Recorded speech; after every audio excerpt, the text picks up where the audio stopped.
Bismillahirrahmanirrahim. Assalamualaikum warahmatullahi wabarakatuh. Halo semuanya, apa kabar?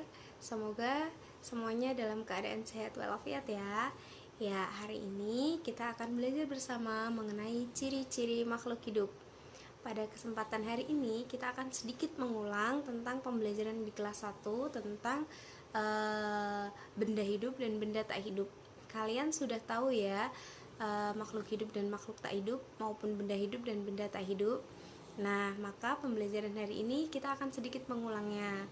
Nah, coba hari ini kita akan mengamati dua ikan. Nah, coba amati, perhatikan ikan yang sebelah kanan dan ikan yang sebelah kiri. Ikan manakah yang masih hidup? Kelihatan ya? Bagaimana kalian membedakan kedua ikan ini? Ya, kita bisa tahu ya yang mana makhluk hidupnya. Nah, coba kita amati bersama ya. Perhatikan ikan yang sebelah kanan dan ikan yang sebelah kiri. Ya, ikan yang masih hidup di dalam air dia akan berenang-renang, sementara ikan yang sebelahnya dia diam saja. Ya, salah satu ciri dari makhluk hidup adalah bergerak. Ikan bergerak dengan cara berenang. Nah, setiap makhluk hidup punya caranya masing-masing untuk bergerak. Jadi, untuk ikan bergerak dengan berenang, untuk manusia bergerak dengan berjalan. Seperti itu ya. Kemudian, perhatikan ketika ikan yang masih hidup bergerak.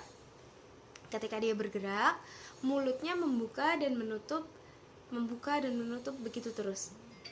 Kira-kira ngapain ya ikannya? Kenapa mulutnya terbuka dan tertutup? Ya, ikan tersebut sedang bernafas. Jadi, ikan itu mulutnya membuka dan menutup itu untuk bernafas. Ikan bernafas menggunakan insang. Nah, jadi ciri-ciri yang kedua adalah makhluk hidup itu bernafas. Selanjutnya, coba ketika makhluk hidup itu membuka dan menutup mulutnya, ikannya ya, coba diperhatikan, mereka sambil makan ya. Jadi makhluk hidup itu perlu makan. Ketika kalian memelihara ikan, ketika kalian memelihara hewan lain, atau kita sendiri pun itu butuh makan. Apa yang terjadi kalau kita tidak makan? Kalau kita tidak makan, kita menjadi lemas. Lama-kelamaan tubuh kita tidak dapat bergerak, kemudian kita bisa mati. Nah, jadi makhluk hidup itu perlu makan. Selanjutnya, coba perhatikan gambar berikut ini. Ya, sedang apakah ikan tersebut? Ya, ikan tersebut sedang bertelur.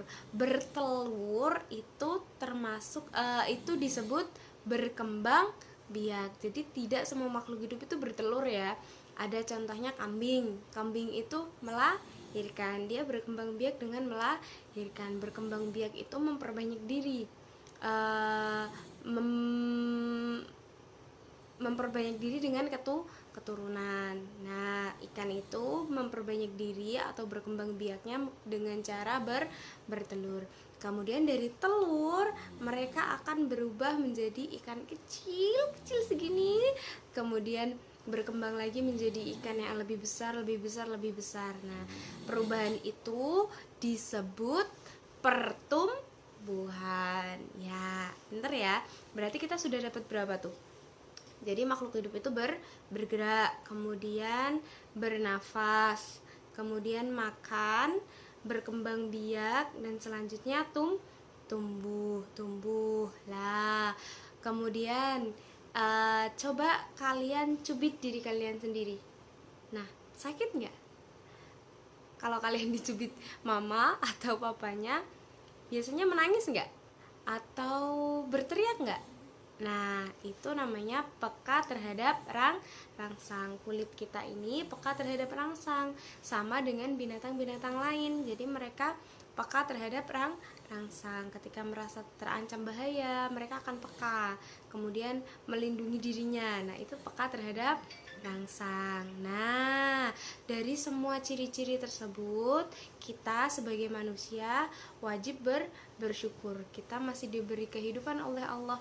Kita dapat bergerak, kita dapat bernafas, kita masih bisa makan. Nah, bagaimana caranya kita bersyukur kepada Allah? Ya, salah satunya adalah dengan beribadah, melaksanakan kewajiban kita kepada Allah, kemudian menjauhi larangan Allah.